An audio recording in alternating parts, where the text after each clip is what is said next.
to a new episode of All Things Xbox Podcast. Once again, I've got Logan with me. Logan, how you doing this week? Doing great, Jamie.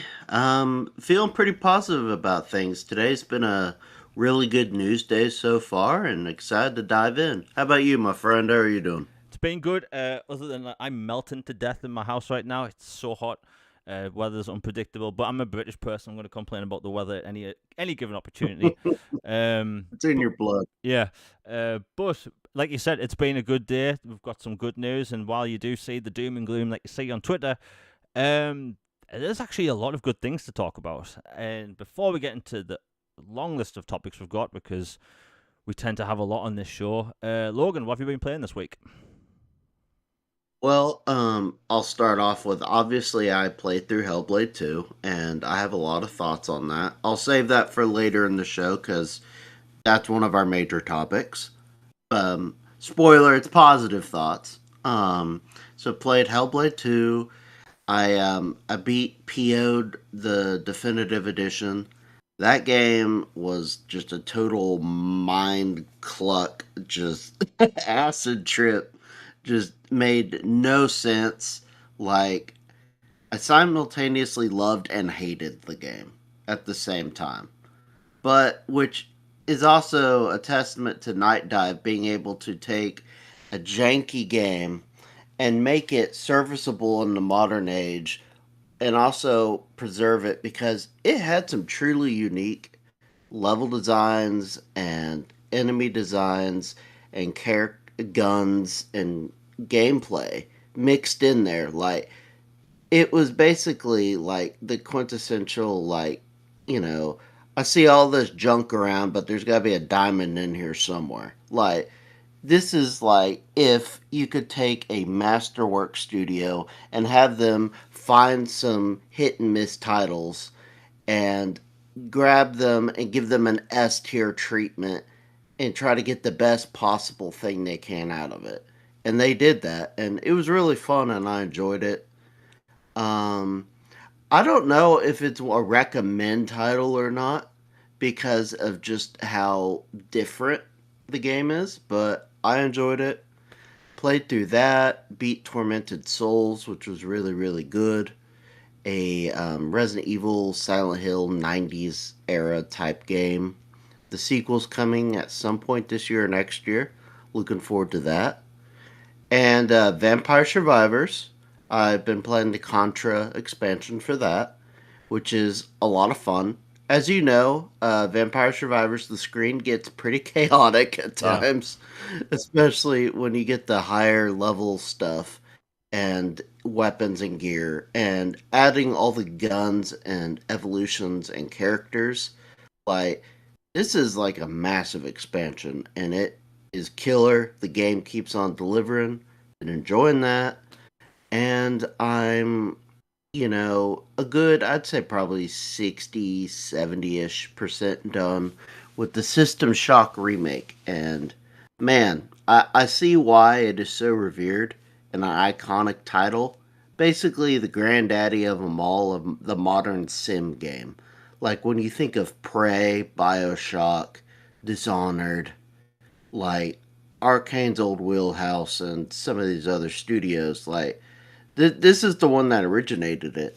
In fact, it was apparently the first game that had audio files like that you find, like those audio tapes Yeah. and stuff, like journal entries and stuff. Apparently, it was the first game to bring that about. So, just a fun tidbit. Sorry, I've been rambling, but I've been actually playing more than two things this time. So, how about you, man? Before I get into what I've been playing, we have the first super chat of the day by your baby father. Thank you very much for $20. He says, "Hey guys, thanks for the chill conversations centered around positive Xbox topics. I appreciate it." Well, that message is greatly appreciated. Thank you for the $20. And look, I don't want to go all sappy Thank you. really quickly. And people on Twitter the past week have actually really unfollowed me. I've lost like 100 followers, Ooh. just because of my positive outlook. And this is the only time I'm going to say this because it's kind of sad, but I want to talk about it quickly. The reason I have such a positive outlook on gaming is because uh, I've had a rough few years. You know, the pandemic wasn't really good on me, like personally. I lost my dad in 2020. He was diagnosed with cancer in 2018. Like that was a rough few years. And I've told Logan before, like 2017 to now, it's been a bunch of crap. Things are getting really good though. But you know, I really got this perspective back in 2018 where we should actually take time to enjoy our hobbies. Like too many people just don't enjoy things anymore. And video games is like, I love video games. Ever since I was a kid, like Game Boy, PlayStation, Xbox, PlayStation 2, PC, you know, all the way up to now. Like I've loved gaming my entire life, and I love the industry. It's why I'm trying to be part of it with doing gaming content on YouTube. Um, and I think, you know, people just need to take their time to really appreciate what they like, because gaming got me through that. It really did. You know, during the pandemic, I couldn't leave the house. I couldn't even see my friends or go to the pub like I normally would. So it was like a really difficult time for me, and gaming helps. And to this day, and I'll be playing gaming or playing video games when I'm in my 80s and 90s or whatever, 150 hopefully. You know, replaying Mass Effect for the 1000th time, and that's why that's why people see me positive about it. It's not a forced positivity thing. Like, there's things I don't like about gaming. I talk about it on a weekly basis. There's things about Xbox I don't like, but they've improved in every way I've wanted pretty much. And I'll talk about in the future when things aren't exactly things I want, you know. I'm angry at 2K at the minute, which we'll talk about in a bit. But all in all, soppy stuff aside, people should maybe be able to get some grasp on why I'm so positive about gaming. Because we have to enjoy it. What's the point of all of us spending this time and money on these hobbies? Gaming's a luxury, you know. It's an expensive hobby at the end of the day, and people should really take that time to appreciate it. Every time people wake up in the morning, they will go on like gaming news, they'll go on social media, and they'll just see people trying to pull down the hobby they like, or pulling down people they like, or themselves. And I'm just not having any of that. It's why I make fun of people trying to poke fun at me on Twitter. It's just, I make a joke out of it because that's the best way of coping with things. Like, but that's why I'm positive. Anyway, thank you for the 20, your baby. It's very much appreciated. So what have I been playing? Soppy stuff aside. I've been playing. So Hellblade 2 is, everyone knows it's a shorter game, and I think it's like sort of some mental thing I've had since I was a kid, where if a game's short and I know it's short, I'll try and stretch out the time I play it over. So like, I'm only a few chapters in. I'm taking my time with the game, but I genre hop all the time. I'm also playing Lost Judgment, Avatar, Persona 3 Reload, which I'm loving. Like a bunch of other indies, I'm playing Brothers: A Tale of Two Sons. That game is really good, by the way. Really good. So good, I might actually buy the remake now. You know, what else have I been playing? Some stuff I can't really talk about. But yeah, it's been a good gaming week, and I think it's time that we get into all the gaming topics, because we have a lot to talk about. And before we get into the major topics, I want to talk about something that I'm sure everyone watching right now and people will watch later will kind of, you know, they come across at some point. A new film came to Netflix recently, and it's very much inspired by a particular video game I know a lot of Xbox fans love. And that's called Atlas, the new Netflix action movie starring Jennifer Lopez. Now, this isn't a movie podcast, and I know that, but I wanted to talk about it quickly because I saw the trailer about 3 months ago, and I was thinking, that's a lot like Titanfall. And then we got the other trailer about a few weeks ago, and I was thinking, why does this look a lot like Titanfall 2? And I thought, screw it, why not? I'm already subscribed to Netflix, I'll watch it. Even though it is a Titanfall 2 ripoff starring Jennifer Lopez. Let me tell you, this is a film you have to watch if you like Titanfall 2. It is literally a ripoff. It rips off many things. Titans fall from spaceships to planets. You know, who would have thought? They're controlled by AIs with personalities. Who would have thought? That's original. And it borrows a lot of things from Titanfall 2 and Call of Duty Infinite Warfare. So whoever really like made that film or wrote, like if the person that wrote that film had never played Titanfall before, I'd be shocked, because it's Titanfall 2. In fact, one of my friends who I play Call of Duty with, like, and he loves Titanfall, like I told him to watch it, him and his girlfriend, and they got back to me and they're like, yeah, I loved it. And I'll tell you this, I watched Netflix movies and I think a lot of their movies are slop. bottom of the barrel slop. They rarely put out good action films, and I'm a big action film connoisseur. This film hit good. It was actually fun, to the point where when the credits rolled on Titanfall, starring Jennifer Lopez, I actually burst out laughing because of how much I enjoyed it. And I've never been able to say that about a Jennifer Lopez movie before. I just think I'd talk about it quickly because, again, it's Titanfall 2, the movie. It even the plot is kind of a lot like Titanfall 2. That's all I'll say about that. And by the way, this is a big budget movie. I went into it; it cost over $100 million because it's Titanfall 2, starring Jennifer Lopez, and like some of the special effects are some of the best special effects I've seen in films in a long time. Like, there's an action sequence about 30 minutes into this movie, which is just mechs fighting each other in the sky as spaceships are falling. It's incredible. And I just want to recommend people, if they subscribe to Netflix, go watch it because it's some fun. But yeah, that's that. Logan, have you seen it yet? Because again, it's Titanfall 2 starring Jennifer Lopez. I have not. I did see it pop up on my timeline and you bring it up, and it definitely has my interest now, and I will check it out because I love B tier movies. Just there's something campy and just fun about them, and the idea of like a basically Titanfall versus Titanfall we have at home. Just I don't know. It sounds fun. Yeah, and when I say like Titanfall featuring Jennifer Lopez, because it is, like, I, the poster's crap. One of my big problems with Netflix. This isn't a Netflix podcast, but their movie posters are terrible. They look like AI generated images. They look like thumbnails, and I think movies deserve more. But anyway, Titanfall fans, if you want to see a Titanfall movie starring Jennifer Lopez, this is that. It's a fun film. It's like 2 hours long. It's got some really good. Like Logan said, it's a B movie, but it's got like A-list style actors and A-list style. How should I put it? Like CGI.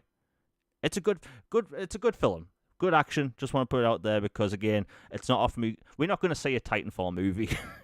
Like Titanfall is done as a franchise. I hate to say that because I love those two games, but this is the closest thing we get. We have Apex and Titanfall 2 starring Jennifer Lopez. Anyway, we'll move on because, again, this isn't a Netflix podcast. Now, I want to talk about this quickly because it's a big deal and I think it mainly affects European gamers. FIFA. EA lost the rights to the FIFA license a few years ago. Boo-hoo, it's less money in their pockets, I get. But for the longest time, people have been like, EA, they basically make FIFA for money and all these microtransactions. And people gamble away a ridiculous amount of money in FIFA to the point where it's almost shocking. Well, they lost the license. Now it's called EA Sports. Was it EA Sports Football 24? It's a stupid name. Anyway, they're still doing great in sales and whatever. And people were hoping like maybe we get some great developer making like a true competitor to EA's title that isn't riddled with microtransactions. And it just came out 2 days ago that 2K have got the license for FIFA. Now, Logan, as you're an American and you obviously play, what's it called, NBA 2K, this isn't the best news, right? No. I'll just leave it at that. No, it's not great news. Like, as far as I know, their NBA games have like full blown gambling mechanics that feature pachinko machines. I mean, it's crazy. Like NBA 2K, I love it because it's, basically once EA gave up and quit making NBA Live, it is the basketball game on that is available to everybody, no matter how awful it gets and how bottom of the barrel the quality gets in gameplay or campaign or microtransactions or loot systems or having to pay out this just to or grind this many hours to get certain sneakers or sweatband or skill sets or whatever.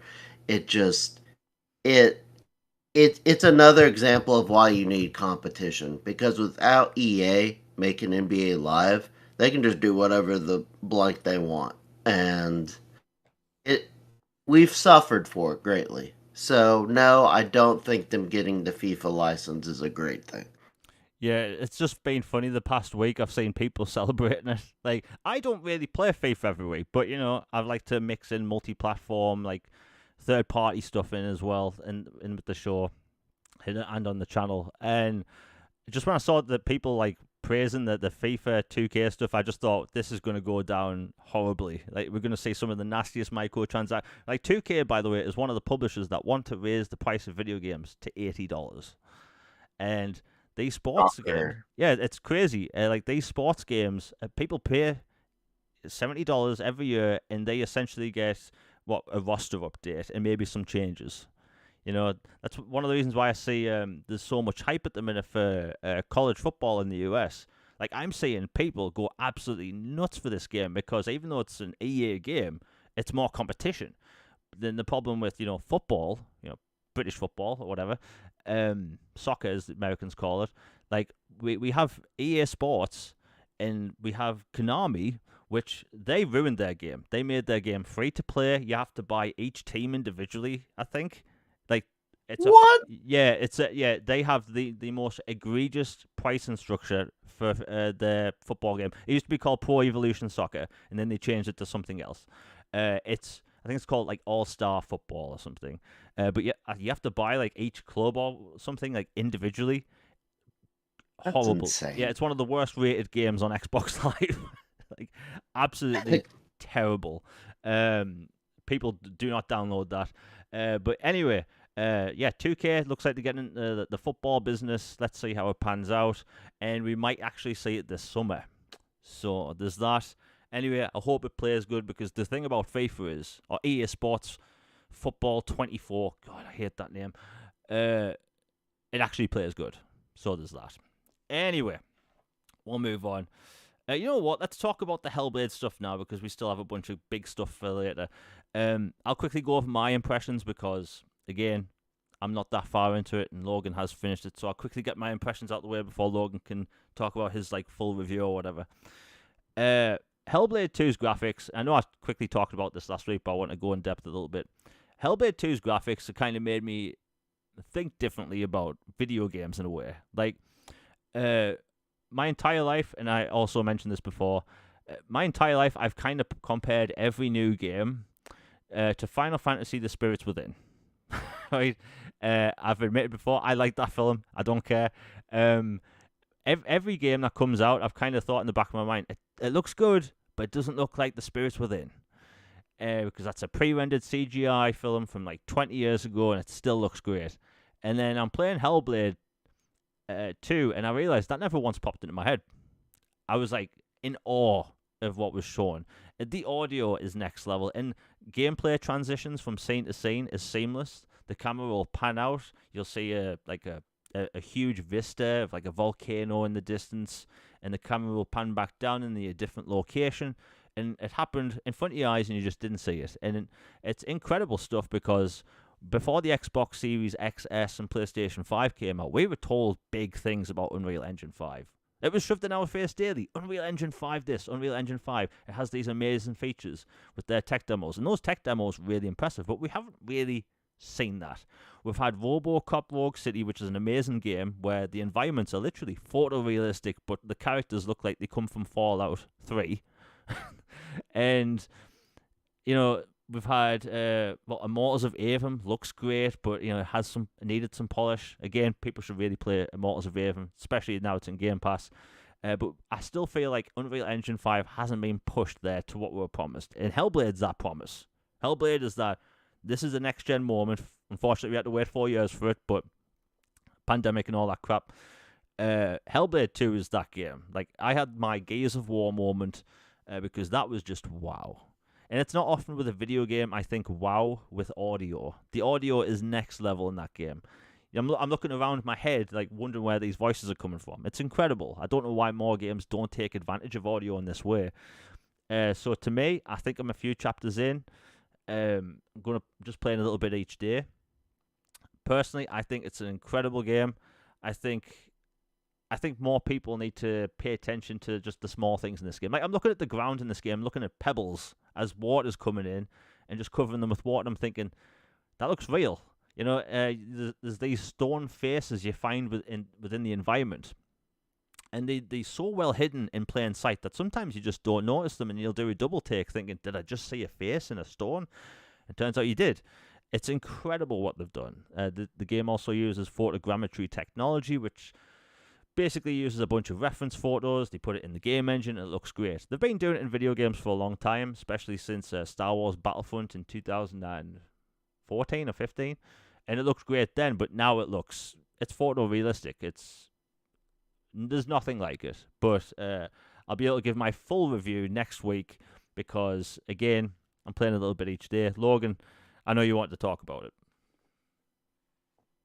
Yeah, it echo your thoughts a lot. It visually, like I've been playing games for a very long time, and this unequivocally sets the bar visually and auditory for a gaming experience. It is just haunting, otherworldly, breathtaking, terrifying, just like all the spectrum. Like it is, I know, waxing poetic about it, but it is art at the end of the day. Like this game is very much if you're in the camp of art versus entertainment or whatever, like this is very much art that is also entertainment.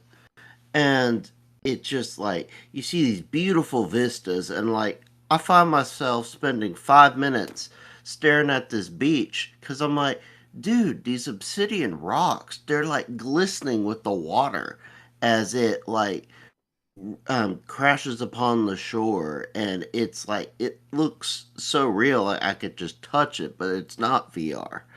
And like the facial animations, like you could see like their pores and like every amount of like eye movement and just like wincing in pain or anger or fury or joy, heartbreak. Like you could see it. Like Melina gives like the best like performance I've ever seen in a game.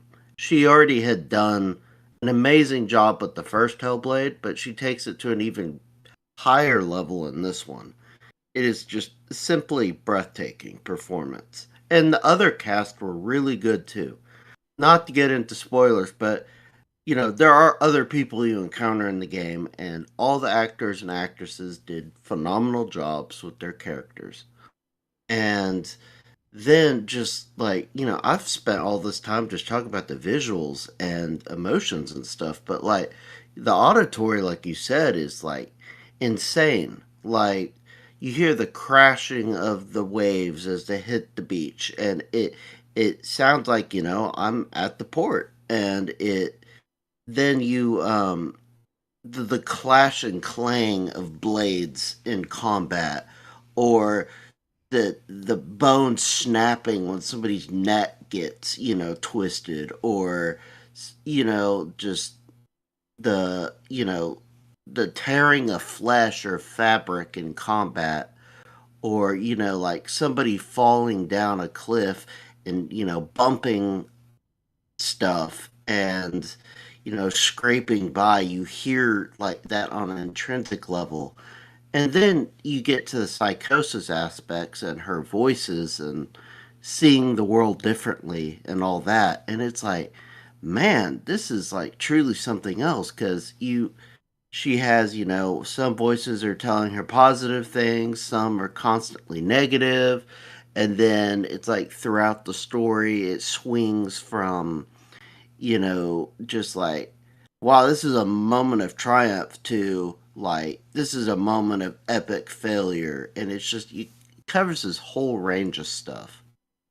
And, yes, it is very much, I hate the walking sim term. Honestly, like, I I feel like it's disrespectful in a way. Like, and that's not being sensitive. I just honestly just think walking sim has become a slanderous term almost in gaming, just like Eurojank and like stuff that people want to throw out there to trash something. Yes, it is primarily a narrative focused adventure where you're not on rails per se, but it's very clear where you need to go, what you need to do, and you go experience this. And no, it's not a chipmunk on Mountain Dew like jumping around and doing all kinds of crazy effects and everything. But it is it is truly I think a monumental moment in gaming, like what they were able to accomplish with the studio they have. And the combat does, like, it does feel repetitive sometimes, but honestly, like, I felt like the man, I'm fighting for my life here. Like combat. It wasn't just like I am some all powerful being and I'm just smiting these folks like nothing. It felt like every battle was a struggle to survive. And I it really flowed well to me, even though it's like, okay, man, this fight is going on a little bit. Like if that had one minor thing with the game, it would be that some of the fights seemed to drag on longer than they needed to accomplish their goal. But overall, just like I cannot praise the studio enough. I beat it, and like a great film like Oppenheimer or something like that, that's that kind of emotionally heavy narrative with a lot of messaging. I kind of just sat there for a few minutes and basked in what I had just finished and completed. And very few games leave me feeling that way. And I know there's a debate about whether people, want them to do a heavy game for their next game again, or do something a little more lighthearted, or just a more traditional game kind of feel. To me, like I love them as the Xbox Art House studio. Like I can't wait for Project Mara. I was already hyped for it. Now I'm even more hyped for it, and I can't wait to see what they do. And I I see a lot of disingenuous stuff floating around out there that seems to come from not great places. And I would say just ignore that, especially if you see people who like the first one, but for some reason have some major problems with the second one. I'm like, you ain't slick. I'll just put it that way. And just all in all, I know this was long winded, but this was my review. Um, just it's a masterclass. It's not for everybody, and I understand if people want something else from game experiences. But for me, going in with an open mind and kind of knowing what to expect, I loved the first Hellblade. I was blown away. Can't wait to see what they do next. It would be a colossal upset if it didn't win a ton of game awards, in my opinion. Yeah, it's funny you mention that because you look at the games coming out the rest of the year. You've got big games like Stalker 2, Warhammer 40k, Space Marine 2, Star Wars Outlaws, Assassin's Creed, Shadows, and you have the Xbox games like Avowed and Indiana Jones. Like looking at all those games and what we've seen so far, you tend to have these like big emotional games, like games that try to push, just some emotions there. Those tend to win big awards. And I'm looking at these games and I think, isn't Hellblade pretty much the only game this year that can do that? Just from what I've played and seen, if Hellblade doesn't win, I basically any category or every category, because like best art direction, it's literally photorealistic. The audio design, I don't think anyone on earth can complain about the audio design in Hellblade. It's a brilliant game, and like you said, it's a slower paced game than a bunch of other stuff. I wouldn't like you said, it's not a walking sim. I think a walking sim would be something like What Remains of Edith Finch, right? It's a good game, that game, Mm-hmm. and I highly Love recommend it. it. Yeah, very well done. But like that's a walking sim. And you're right, there's too much of a negative connotation because people will say something they don't like and call it a walking sim and just, brush off their hands and walk away, thinking, I've just insulted that game. Well, It's like that is a genre of games, but that like I wouldn't really apply to this at all. Um, and I don't think there's anything wrong with those types of games. Just they're different. Do we need everything to be the same? No, that'd be sad. But like what I've played so far, and like what saw Joe say in chat before, it's like the uncanny valley doesn't exist in this game. It's just not there. Normally you see a game character's teeth or gums or something when they're talking, when the camera's up close. None of that's there. Like it's like I'm not the biggest person when it comes to like needing everything to be graphically intensive. I just don't. Hell, I play Xbox 360 games all the time. I clearly don't care about graphics. And by the way, 360 games still look good. Hellblade 2 is like the first time I could look at a game and think, if someone was to show me photographs of this and I wasn't a gamer, I think it would be like real screenshots of real life. Oh, it was Iceland tourist posts. Yeah. Like, it's insane. Yeah, like it literally looks like Iceland. So like what they've done with the game is great. What do I want to see from them next? Because, like you said, they aren't working just on Project Mara. Do I want to see something gamey? I want them to make something weird. Something I'm not expecting. Something different. Because Hellblade is a weird game, right? You're hearing voices all the time. You see faces in the walls. Like, it's a weird game. But that's what makes it good. And I think we need a bit more weird in gaming. So I hope they continue to make whatever crazy stuff they want. Like you've said before, they are basically the Kojima Productions of Xbox. And Kojima makes crazy things. And I want them to make more crazy things. So, hey, that's cool. I think that more people should play it. Again, it's in Game Pass. People should play it. It's amazing. I'll give my full review next week. Anyway, we'll move on. I didn't really have this as a topic, but since you mentioned Kojima, I want to bring this up. So, Mad Max, or I should say Furiosa, and Mad Max Saga, whatever it's called, recently came out at the cinema, and it's not doing too well. A lot of big films are having these problems at the minute. And the creative director of the video game from 2015 was recently talking about the game because apparently they had a bunch of DLC ready for the game, but since so few people bought it because it came out the same day as Metal Gear Solid 5, right? Essentially the biggest game that year when it came to just marketing and presence, and like Warner Brothers wouldn't have it any other way. They weren't listening to the team, Avalanche, the team that's also making the Xbox game Contraband. So they had a bunch of DLC and expansions ready to go, and we'll never see the light of day. Well, anyway, the director of Fury Road and the new Furiosa film came out and said that he was disappointed in the video game and wanted something more like a Kojima game, a more linear title. This clearly did not go over well with the creative director, so he's basically been on a ranting spree this past week, and I can't blame him. Like, Logan, you've played Mad Max, right? Would you say like it was a good game? Because I thought Mad Max 2015 was really fun. I actually have not played it. I played Rage and a little bit of Rage 2, which are kind of similar in vein, but not Mad Max. It's one that I bought on sale and want to play. And I will say I've heard great things, and it looks visually impressive. And I've heard the combat and the gameplay and everything is sublime. So I do want to check it out and play it, but I have not personally played it. Like, I don't know what's up these publishers' asses, let's be honest.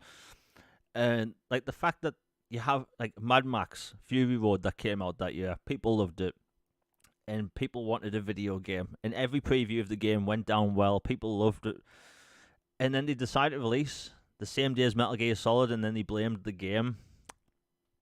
Man, I just don't know why these companies make these decisions. Like, crazy.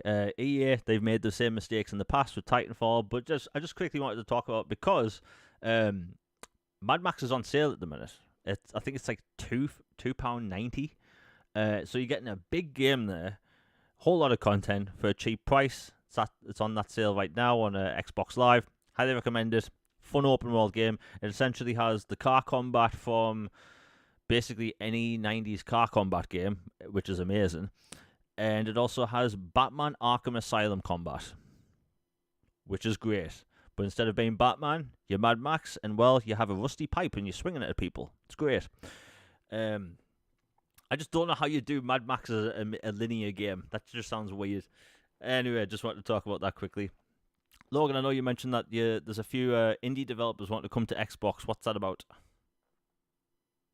Yeah, there were it was something I've noticed is like there's a trend of like some really cool indie announcements, and then they always post Steam but don't talk about console in their first release. And so you kind of have to ask them or go like, "Hey, are you coming to Xbox or consoles and whatever?" And they said yes, they would love to. And a couple of them were there was this one from the creative director or lead artist of Gravity Rush, which is honestly one of my favorite PlayStation exclusives. I love it. It was a travesty that Japan studio got shut down. Like, they made some really cool, iconic PlayStation franchises. And this game that they're making is a like anime kind of mixed with fear, if that makes any sense. Um, it looks absolutely insane, but awesome. The studio is called Distortion, um, Double D Distortion, and it they are working on Nightmare Operator. That is the game, and it's just really cool and insane. That one's they said they want to get the console. They need help finding some publishers, but they do want to come to Xbox. So I highlight that one. And then there's a Wolfenstein kind of mixed with Doom inspired game called Darkenstein 3D, which is coming to console next year. And it just shows that yes, no matter what's going on in the news and stuff, and the rumors about like the platforms being abandoned, or publishers are wondering why we should even give a flying flip about the platform or put games on there. Clearly there are indie studios who want to come to the platform, and some of them just need some help getting exposure and reaching the Xbox audience. So I would just advise people in the community that if you see a game you really like and is fun, ask them like, "Hey, are you coming to console or have plans to?" And if they say yes, we are, then go, "Hey, awesome, good news, thanks." And if they're not but want to or feel like they need help or something, tag some Xbox, folks, and let it be known that you really want it to come to the platform because there is a desire there. Yeah, no, you're right. The Xbox team and the ID at Xbox team, they do pay attention to when people ask for certain games to come over. Like you said, there's a bunch of indie developers that need publishers, because that's how they get a console. They need help. Like there's a lot of talent out there, and they just need to be noticed. But there's so many games being made that some just like fall through the cracks, and like people just don't notice. So, if people want these games to come to Xbox, just at Xbox, at Idea Xbox, and the people that work there, because that stuff works. Like stuff does come to Xbox and PlayStation just by people asking on Twitter. I heard that the Kingdom Hearts HD collection, the one we got 3 years after the Kingdom Hearts 3. I heard that came to Xbox shady because of the amount of people talking about it on social media. I don't know how much truth there is to that, but I believe what I've been told. And it doesn't surprise me. Like, people are making fan art wanting these games to come over. Like, I know we talk about Final Fantasy every week and stuff, but if you go on Twitter right now and just type Final Fantasy Xbox, you'll see just a long list of posts of people just wanting these games to come over. And it works. People need to do this. Indie developers especially need the help. And some people do shrug off indie games as these, like, one-off things that you can finish in a minute. It's like, there's a lot of indie titles coming out this year that have the exact same quality, polish, and size of AAA games. I've talked about this on the Twitter and my channel before. Like, there's a game coming out this year called Jump Ship. I'm massively excited about this game. It's a first-person sci-fi single player or 3-player co-op shooter where one person can be piloting a starship and the other person can be, literally on the hull of the ship firing a weapon at other robots. Right? It's crazy. Absolutely crazy co-op or single player game, however you want to play it. And it's a AAA looking game made by an indie studio. Another game is called Kingmakers. You're sent back in time with modern weaponry to take down medieval armies. That's video. I can't wait for that Yeah, one. that game looks nuts. And the thing is about that game trailer and Jump Ship, like you said before with the other stuff, they'll say Steam at the end, but they won't say Xbox. But the developers have said, yes, they come to Xbox. Like, they've told me categorically, it's coming to Xbox, but it's just not in the trailer. Same with some PlayStation games. They just don't say the name of the console in the trailer, which I don't know why. Maybe they're still working out publishing stuff. But, hey, there's cool games coming. And you know what? I was going to save this topic till later, but we'll talk about it now. Dispelling the whole games abandoning Xbox due to all the stuff we've seen the past few months. I want to put this out there because people kind of... they overemphasize the amount of like negativity Xbox has when it comes to the perception, even though they do need to, control that a bit. But the original Xbox, I believe, sold 33 million units, something like that, and it was considered a success. The Xbox 360 was the console to have that generation. You want to play Gears, you want to play Halo, you want to play your multi-platform stuff like Call of Duty, you bought a 360. Everyone referred to gaming, even people's parents referred to gaming as Xbox. Or you're playing Xbox and you're playing on like a PC or something. And like 360 was the way to go that generation. It was the thing to play. And then with the Xbox, oh, by the way, that console sold about 90 million consoles, which is very good. The Xbox One, as far as we know, sold about 60 million units. A console that's called a failure because of its launch. And now... Oh, sorry, I've got to pop up here. But now you have Microsoft, which they are fixing a lot of their failures over the years.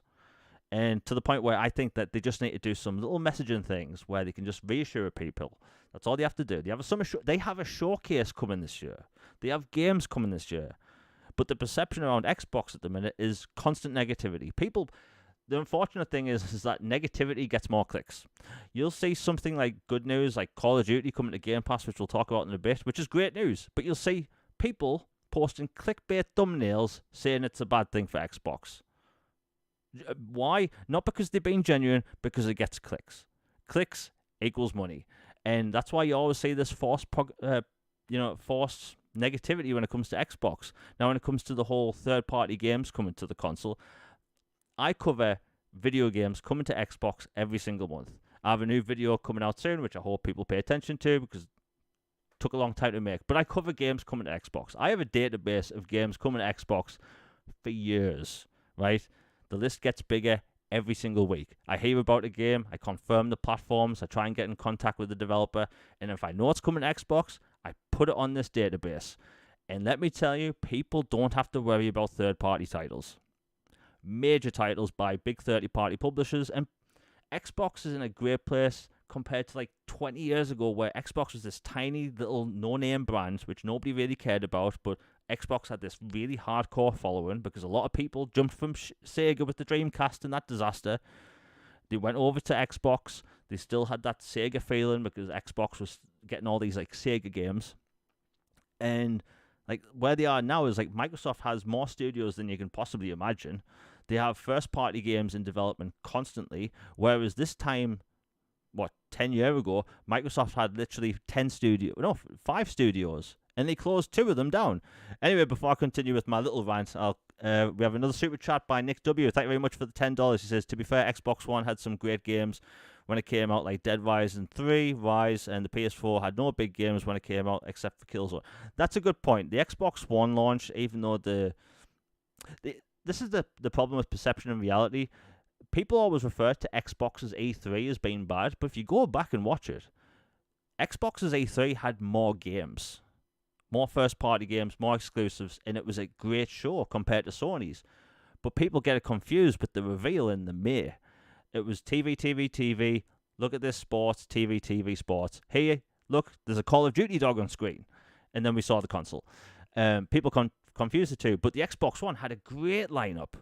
Great lineup. And Nick W is right. It was a great lineup. PlayStation's lineup wasn't that interesting at all. But despite the great games, people just start moving to PlayStation because the problem with Xbox has always been messaging. If they corrected their messaging from the get-go, we would be in a completely different timeline. Don Matrick would still be in charge. Microsoft would still have 5 studios, and they wouldn't have Game Pass, probably. And backwards compatibility wouldn't be a thing. And Microsoft would still be relying on third-party deals such as Call of Duty. Whereas you look at now, the situation's reversed. Xbox has all these first-party studios in development. All these first-party studios making multiple games a lot of the time. You have them now getting the marketing for Call of Duty, which is a big deal. And PlayStation, look, this is an Xbox podcast. I'm not going to crap on PlayStation. But let's be real. People are using this forced Xbox negativity to cover up the fact that there's nothing to talk about when it comes to PlayStation. At the minute, there's nothing to talk about. Sometimes these consoles have lulls, right? It happened with Nintendo. They've had a few lulls, but they've corrected them with like great games and like new hardware, and it works. But like PlayStation is in a weird place at the minute because they don't have a roadmap. People don't know what games are coming outside of a few like live service games such as Concord and a free game, I think it's called. But outside of that, people don't know what's coming. There's not really anything confirmed. And if you look at all PlayStation content creators, all their content is talking about a mythical PlayStation showcase which hasn't even been announced. There's no first-party games coming. There's always a secret showcase, though. It's a new secret showcase every Tuesday. And the thing is, one of these days they're going to be right, but this is what I call the broken clock is right twice a day approach. If you say a PlayStation showcase is coming at some point and it eventually happens, you can post on Twitter saying, hey, told you so, smiley face. People do it all the time, right? And it works. And the problem is with like Xbox and PlayStation, is like Xbox is in this great place. They have all these games coming out. They fixed the studio problem, which they had for like, 16 years? Their number one problem was not having enough studios, shall I say. And now Xbox has this roadmap of games, an interesting variety of games. They have a actual summer showcase that's announced. It's official. We have art. We're talking about it today. And, obviously Call of Duty is going to be a big part of it. And also we're getting third-party games and first-party games in Game Pass. On PlayStation, what is coming this year? Concord and Crickets. Nothing. They'll fix this in the future, I'm sure. Next year they might have a great year. 2026 might be even better. But as of right now, as an Xbox fan, as someone that covers Xbox, I have stuff to talk about. I don't have to talk about a mythical showcase, PS5 showcase, like, look at these thumbnails at these content creators. I'm sure they're trying. They need to get the views because there's nothing to talk about. But all these people are talking about fake Xbox negativity and mythical showcases which haven't been announced because there's nothing to talk about on the PlayStation side. Nothing. Zip. That's why they're talking about, hey, what about this Xbox port coming over? New Xbox game coming over? That's all you have to talk about. And that stuff gets clicks in the media and on YouTube, and I'm sure things like Facebook and stuff, it works like that as well. It's unfortunate it works this way, but Xbox, they're in a good position. They just need to fix messaging, and once you do that, you won't have these people making clickbait. They'll have to reach for something to talk about because Xbox will have filled pretty much everyone's need when it comes to gaming. I mean, look, and this isn't me praising Xbox for everything they've done. They mess up all the time. Messaging is the main problem with Xbox. I do think DVR functionality needs to be improved upon. I mean, we used to be able to record 2 minutes of 1080p footage at 60 frames per second, and now it's 1 minute. We don't know why. It was changed like 3 years ago, and still nothing. The backwards compatibility team. I think we should have had more games. I personally think they ended the program a little too soon, especially after some things I found out this past week. But they ended the program too soon. There's way more games than people realize that should be backwards compatible, but aren't. And they don't advertise their consoles and with what the features their consoles can do. Like Logan, their console adverts for like bundles or just console hardware in general. There's no mention at all of backwards compatibility. Nothing. Nothing about quick resume or auto HDR or 4K upgrades for 360 games or whatever, or 60 frames updates. Nothing. Their console doesn't advertise features outside of 4K in games. That's crazy, right? Yeah, it's mind-numbing omission on their part. Like, if you have something you are undisputedly better at than your competition, and you can flat out puff up your chest and go like, "Look, I'm king of the mountain on this," and no one comes close. Like, backwards compatibility is one of those things. Like, Sony has made some roads there with, some digital ports or whatever of some older games and then BC of PS4, but it doesn't even sniff what Xbox has done going all the way back to OG Xbox. You have 360, you have Xbox One, and then this generation, all games are, enhanced to the utmost ability that they can. Run better, you've got frame boosting, you've got HDR, enabled like 4K upgrade, upscaling, just like all this stuff. And library of that's like hundreds upon hundreds of games from the 360, and then like 70, 50 to 75ish, I think, Yeah. on OG Xbox, if I'm not mistaken. And then, obviously everything that is possible on the Xbox One generation, aside from, Connect stuff and a few, omissions because of various reasons. But yeah, like the fact that they don't put that and all they're doing is saying, "Hey, here's our console. Guess what? It has Game Pass." It's like, yeah, Game Pass is great and I love Game Pass. I'm subscribed to it wholeheartedly. Best value in gaming. Game Pass Ultimate, all that stuff.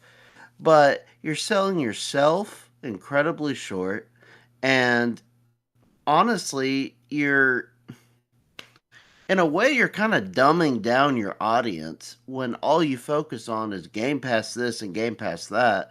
When you've got this killer box that plays all these games and upgrades them and does all these other features, and you just forget that. Like, what are we doing here? Like, I know that sounds really harsh, but honestly, it's kind of like, what are we even doing? Yeah, it is strange because like people know I talk about backwards compatibility all the time. You talk about backwards compatibility all the time. Um, the 360 generation was filled with just some ridiculously good games. A lot of games of which we will never see remakes or remasters of. So like that stuff's really important. And like I put it like this: Call of Duty, Modern Warfare through to like Black Ops 2 when the servers were fixed last year. Do you know what was in the top 10 list of top paid games on Xbox when those servers were fixed? All those games. It was just COD after COD after COD. It was like a fish market. It was amazing. And like people online, like all these Call of Duty games were trending in the UK. Like Black Ops 2, Modern Warfare 2, and people were going nuts. Like we could play these games properly online. And every time I talk about backwards compatibility on Twitter or make a video about it, you'd be shocked at the amount of people that have no idea that you can play 360 games at all on an Xbox One or Series X.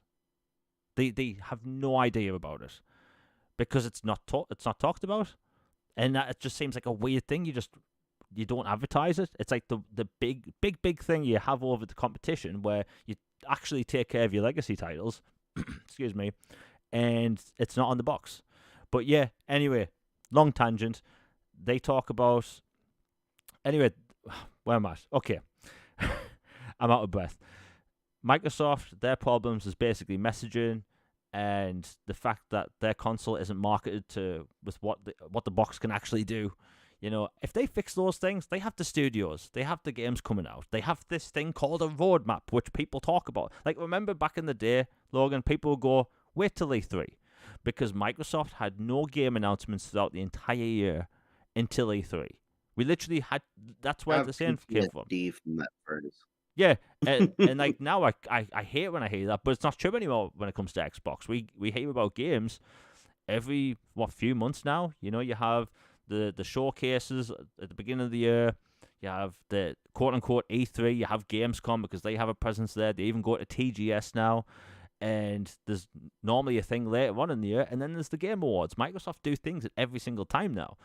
This isn't 10 years ago, so like if they fix those two things, they'll be fine. And when back to the whole third-party games coming to the console, people need to stop worrying about that stuff. Stop worrying about how much money Microsoft's going to make off Game Pass, which we'll be talking about in a bit.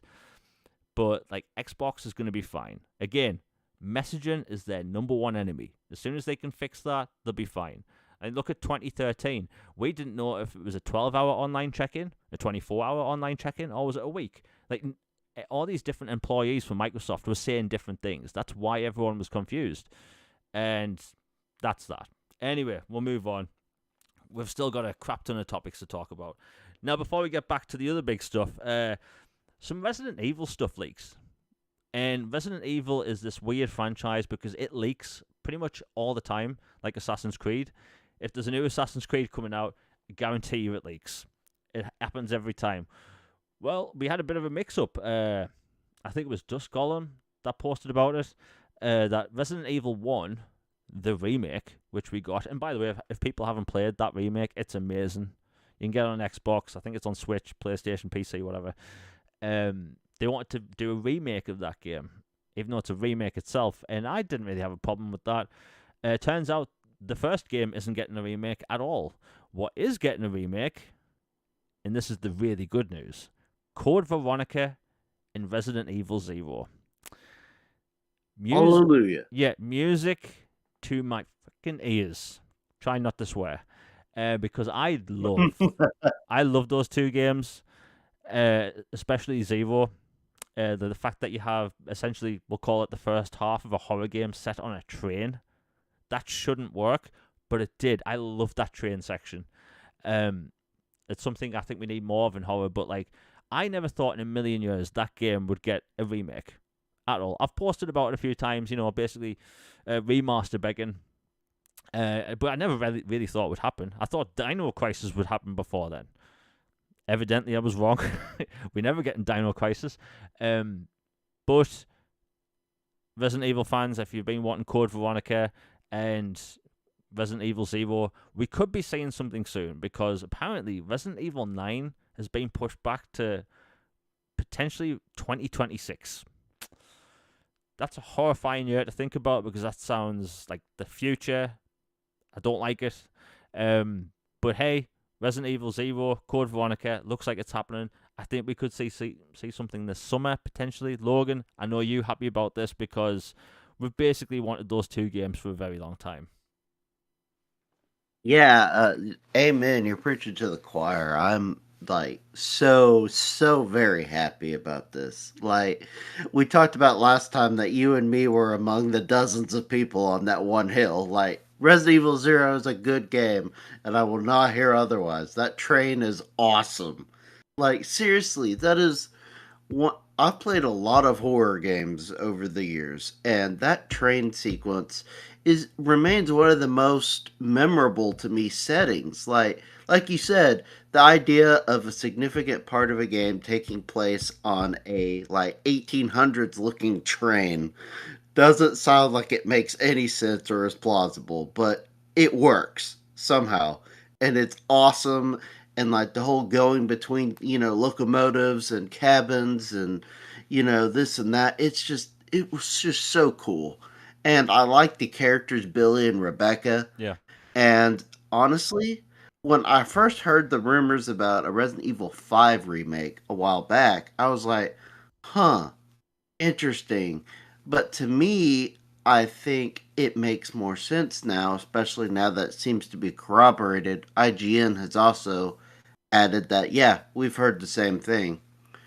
that you remake Zero because minor spoilers, but um, Billy had some, shall we say, involvement with Africa and the region and everything like that. So, to me, if you were going to remake 5, you could remake Zero first and then have his character tie in more to Resident Evil 5, which I felt was a missed opportunity the first time. And then, so there's that. I love the game. And then Code Veronica was this like super like bizarre like island getaway Resident Evil that's kind of like separated from everything, but also adds a lot more context to things. Super glad they're both getting remade. And man, Dino Crisis like I don't know. It's like that mosquito and amber at this point. It's it's extinct. I don't get what their deal is with that. Oh. Yeah, I mean, horror's been popping off for the past few years. Like, I don't know why they'd leave Dino Crisis just sitting there, because those two games are beloved. You know, the third game not so much, although it is a pretty cool sci-fi game. Um, and like, I don't know why they just wouldn't do that, because people would look at it as a new IP, especially the younger generations that have no idea about it. It's a those games are so cool. And yes, it is essentially Resident Evil, but you replace the zombies with velociraptors, and it works. And I would buy that in a heartbeat. So like, maybe if they remake every Resident Evil game they can, they have to run out. They'll run out of stuff, and then they'll have no other choice, right? That's what I'm banking on at this minute. So if Capcom's listening, please pump out more Resident Evil remakes, because you'll run out of material eventually, and you'll find some dinosaurs. I need that in my life. Anyway, we'll move on. You know, we'll talk about some other remaster stuff quick. So, Night Dive Studios, the developers of Star Wars Dark Forces, we can call it a remake. Essentially, the amount of effort they put into that game, and they do put a lot of effort into their titles. You know, I played a bunch of Aspire's Star Wars games. Let me tell you, those aren't remasters. They're straight up ports. No effort at all. Um, I want to jump out the window right now. It's so painful to play their Battlefront games. Like, they destroyed those Battlefront. Like, how do you have Battlefront with non-working multiplayer? Like, how come I can move my camera in multiplayer but not hit anything? There's no hit detection. Anyway, ran for another day. But Night Dive Studios, they tend to do this thing called actually taking care of their projects. Competent developers. Who would have thought that works? And, you know, Logan, you've played Dark Forces. They clearly know what they're doing.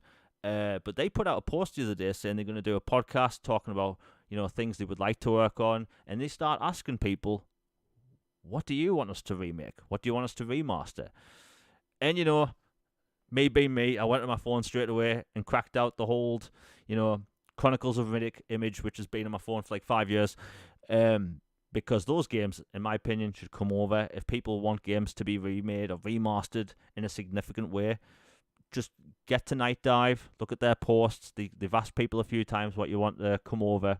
Logan, I know you had a huge list of games you want them to remake, but the fact that they generally asking people what should they remake or remaster next, that's a big deal, because it could be anything. Yeah, yeah, I saw your Riddick post and I completely agree. Like I didn't mention it, I saw you had posted it. So like those to me should have been BC by now, honestly. But the fact that they aren't for various reasons, I think remasters or remakes of those would be awesome because they are like awesome gameplay, story, world, immersion, like like a System Shock, Prey, Dishonored type game in the Riddick universe. It's like really, really cool stuff. So absolutely those deserve it. I know No One Lives Forever is like their White Whale franchise that they want to get the rights to, and they've been trying really, really hard to get it. And they have various levels of saying like they've come close. Maybe they'll get it now, because I think two or three of the companies they had to get all aligned just so happen to now be all owned by Xbox. So you have a good relationship with them with doing the Quake games and Doom 64, and obviously their resume speaks for itself that they pump out gold and they clearly like what they do and are passionate about it and are authentic, like actual gamers. Like, to me, it seems like the sky's the limit, and definitely plan on checking out that podcast.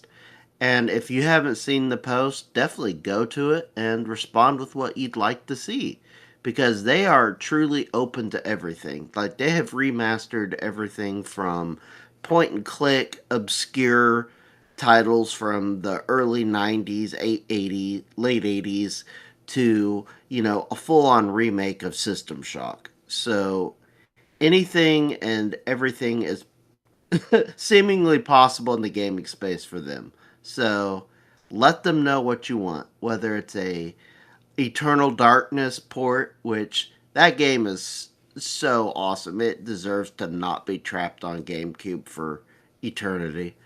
And or something like that, or more Star Wars games, which they've publicly admitted that they would love to do and get another crack at.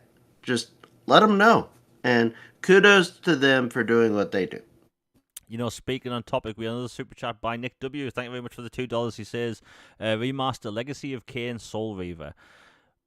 Man, That'd be good. let me tell you, I love those Legacy of Kain games. Loved them. Playing them as a kid, maybe I didn't understand the story, but I remember being obsessed with those games. Like, really obsessed.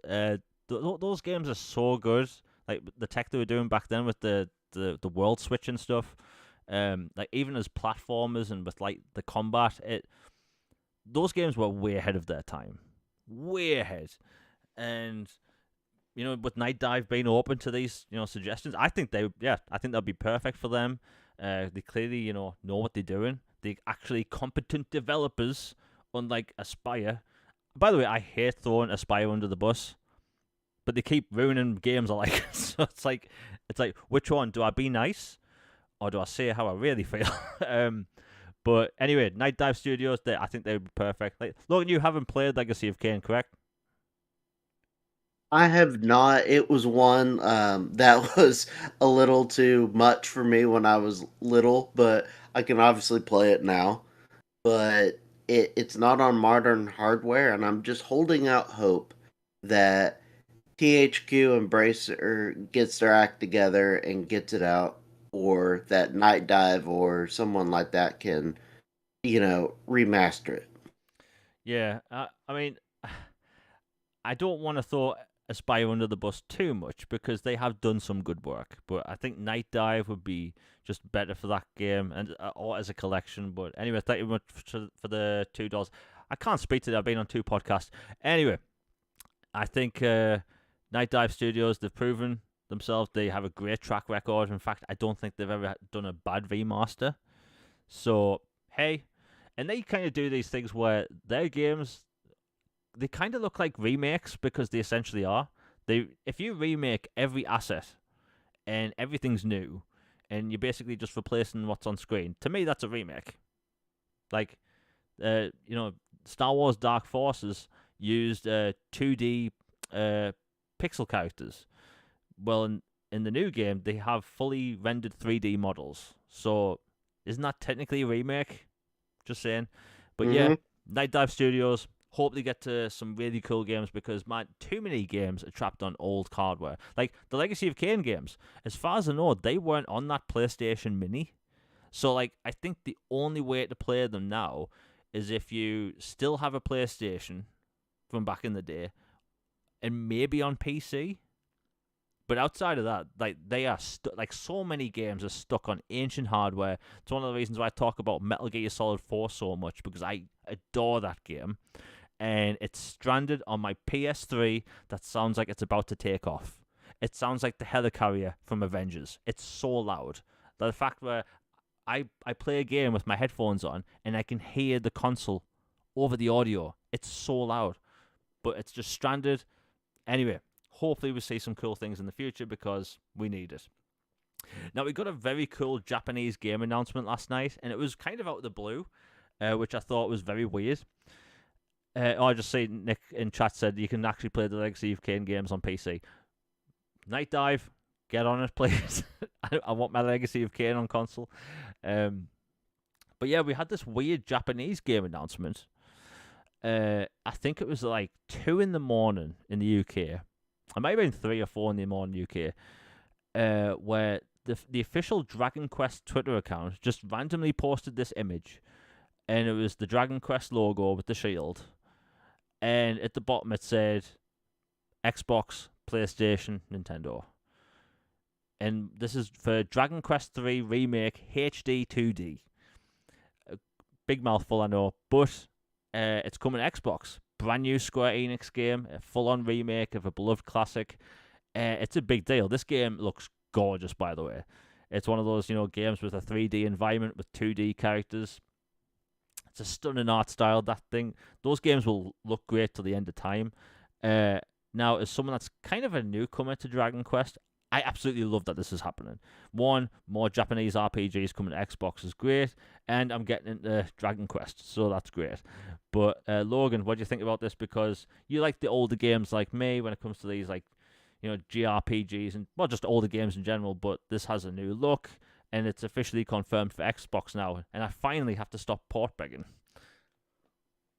Yeah, this is awesome. This is 100% up my alley. Just like, I don't know, but there's something about the borderline chibi, characters and vibes that takes you to a happy place, like a dopamine hit. Like, it looks so fun and just heartwarming and pleasant, but also JRPG combat and story and characters. And I just love the vibes of this. The Suikoden remakes, which are coming, Octopath Traveler 1 and 2, Ayuden, which is out as well. Like, I love these, really artsy, kind of cute, but also, serious games. And this was great news, and like you said, it came out of nowhere. I was like, huh, I would have thought this would have been a showcase announcement or like a Tokyo game show or something like that.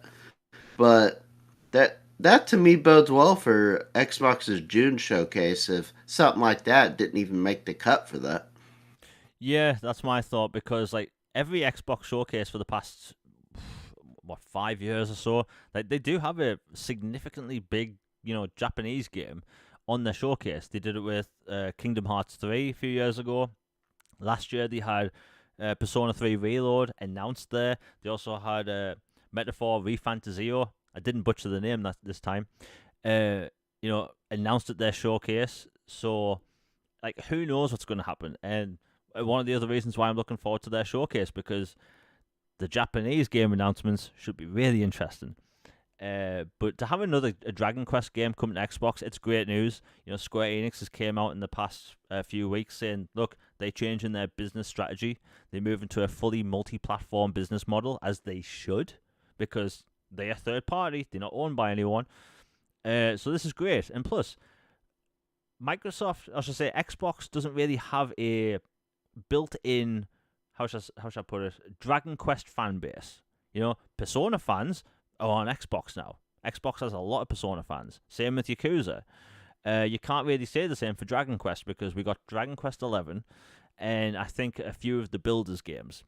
So, I don't think they've released enough and advertised enough to, get the knowledge out there that Dragon Quest is on the platform. They'll do the same in the future with Final Fantasy, which is great.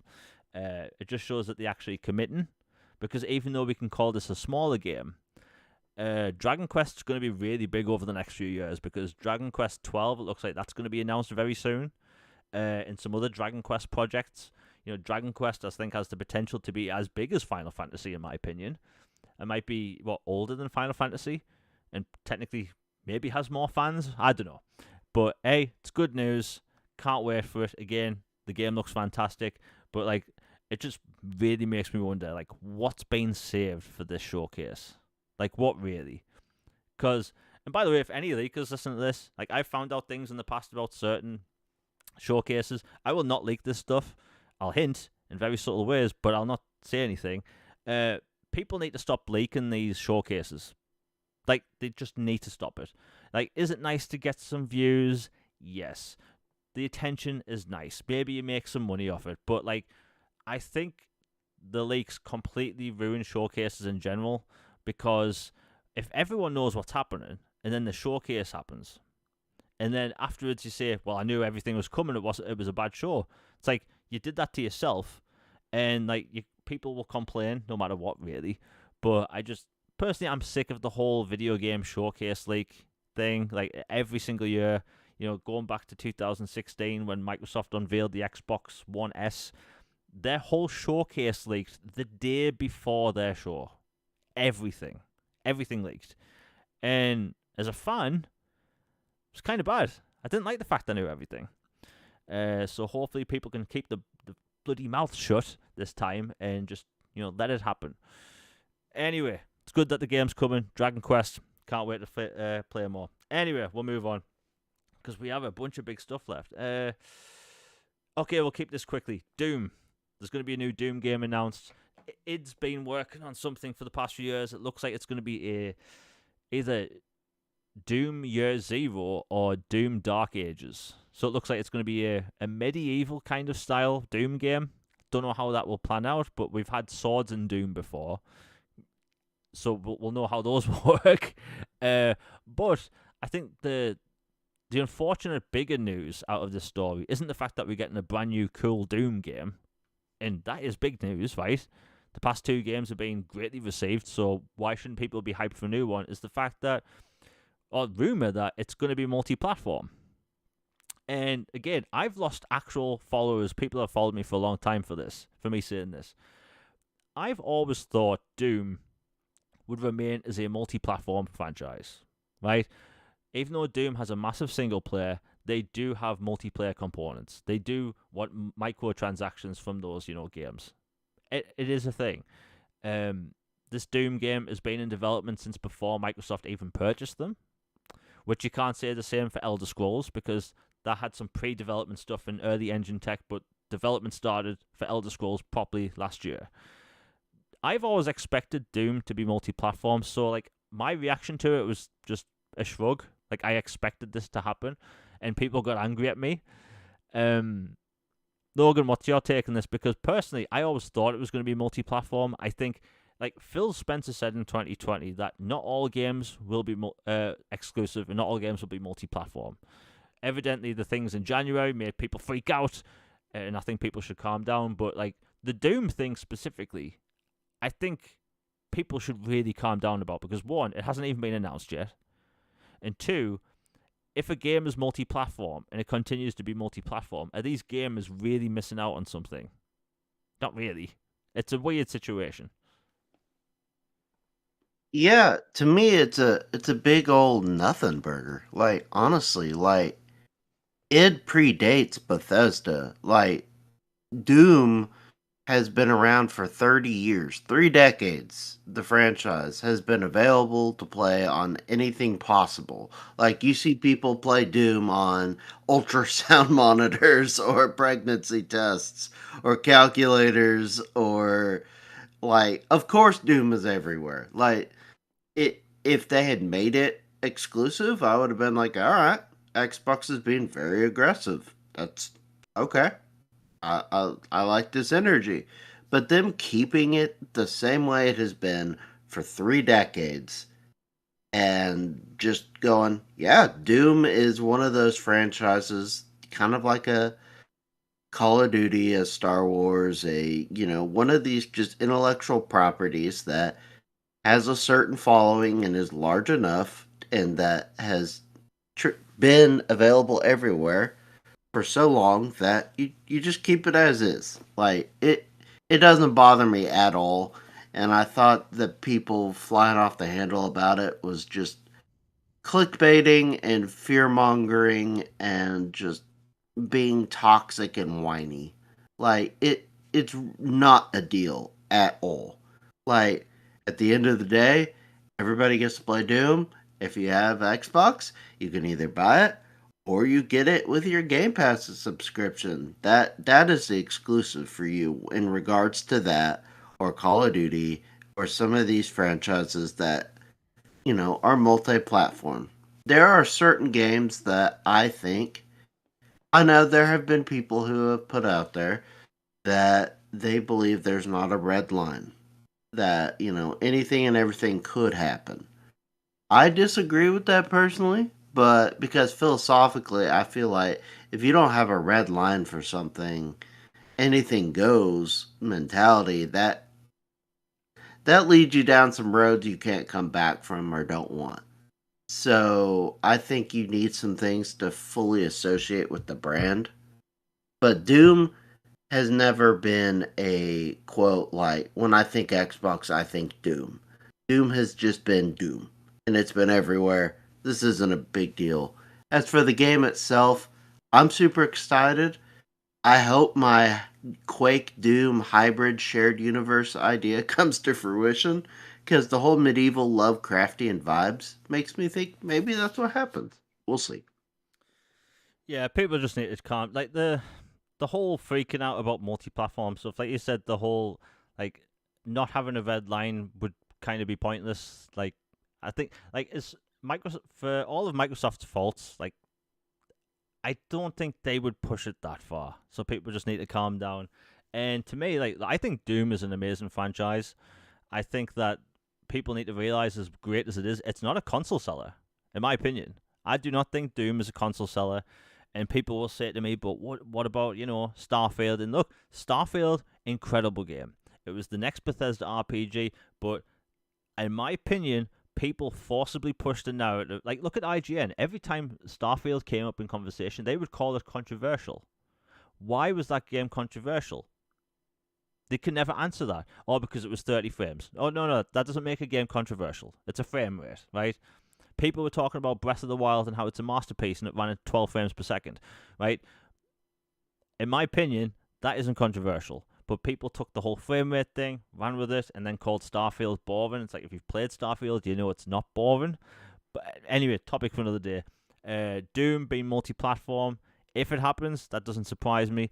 And but the Doom situation before on Xbox was, hey, Doom Eternal is releasing on Xbox and it's released on PlayStation. You can buy it for 60 or whatever price it was at the time. I think it was £60, $60. And that was that. Now you have two choices if it happens. You can either buy it on PlayStation for $70 or you can have it part of your subscription on Xbox.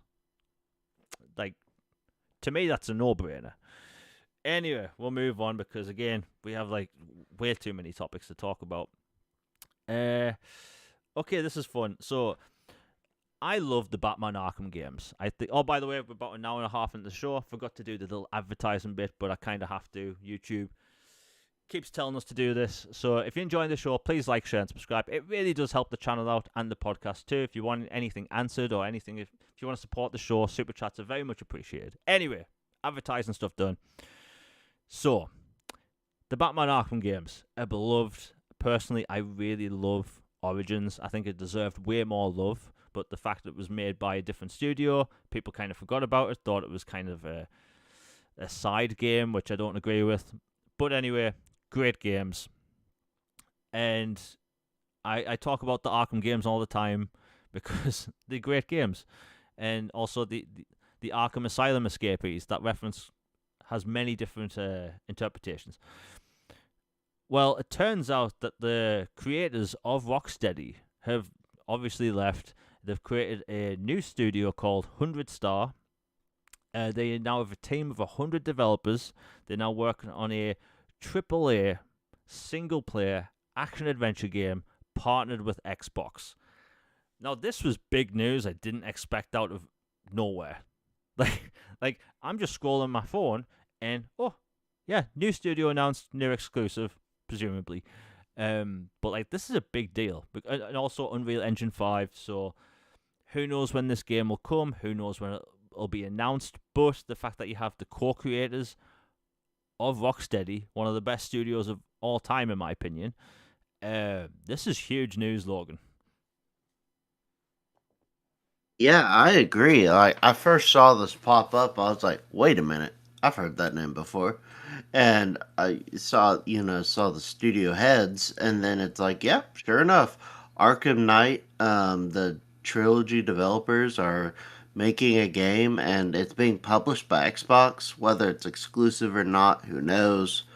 But yeah, like getting that kind of talent to work on a game for your platform is always a great thing, no matter what genre or whatever. So definitely gonna watch that situation. And again, more evidence that studios and publishers do want to come to the platform. That not everything is, the sky is raining ashes and everyone needs to hide in the shelters. Yeah, it's a big deal because you hear Arkham creators, you hear Rocksteady, co-creators, like that's a big deal. And obviously we haven't seen anything, we don't know what it is, but uh, the current landscape of gaming is weird because you have some publishers wanting to push, games as a service or live service games. Um, and a lot of people at the minute are getting sick of them, be it live service elements in single player games, maybe these shared world experiences. Like every few years we get told, hey, this game's like Destiny and it's got a 10-year plan, and then it fails within a month, and then they leave on the Christmas lights. um, Honestly, I get angry about Anthem on a daily basis.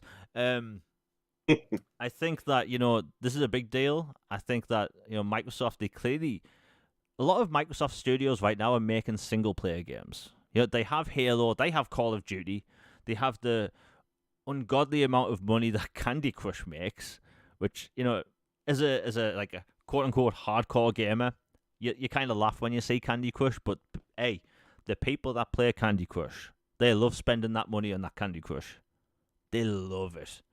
I don't know what they pay for in Candy Crush, but they must like it because that's a lot of money. That's hundreds of millions of dollars every month.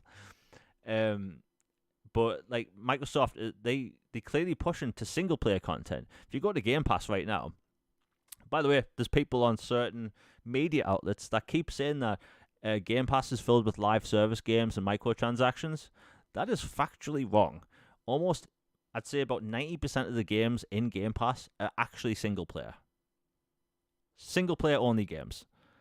Like Microsoft, they have the live service games down. They need to put out these big single player games because some people can play a multiplayer game and get tired of it and move on to something else a week later.